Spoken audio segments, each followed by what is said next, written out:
వాస్తవంగా కాంగ్రెస్ పార్టీ అధ్యక్షుడిగా అవకాశం రావడానికి ఆనాడు ఆర్మూర్లో ఈ రైతాంగం చేసిన దీక్ష, ఆనాడు మీరు అండగా నిలబడ్డారు కాబట్టి ఈనాడు పిసిసి అధ్యక్షుడినై రాష్ట్రం నలుమూలలో తిరిగి తండాలలో, గూడాలలో, మారుమూల పల్లెల్లో ప్రతి పేదవాడి తలుపు తట్టి ప్రతి పేదవాడి గుండెకు చేరుకొని ప్రజల్ని సమన్వయం చేసి 4 కోట్ల ప్రజల్ని కాంగ్రెస్ పార్టీ వెంట నడిపించినందుకు ఈనాడు ప్రజలు ఆశీర్వదించి 65 సీట్లు గెలిపించి తెలంగాణ రాష్ట్రానికి ముఖ్యమంత్రిగా చేసి మళ్లీ ఈరోజు ఆర్మూర్ అంబేద్కర్ చౌరస్తాలో తెలంగాణ రాష్ట్ర ముఖ్యమంత్రిగా మీ ముందల నిలబడి నేను ఈరోజు మాట్లాడుతున్న మిత్రులారా, ఈరోజు నేను ఈ స్థాయికి చేరడానికి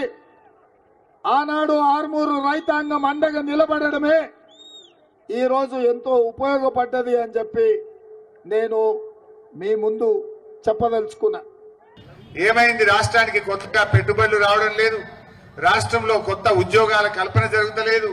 దాంతో రాష్ట్రంలో పెట్టుబడులు రాక ఇలా రియల్ ఎస్టేట్ రంగం కూడా బాగా దెబ్బతిన్న ప్రమాదం ఉంది.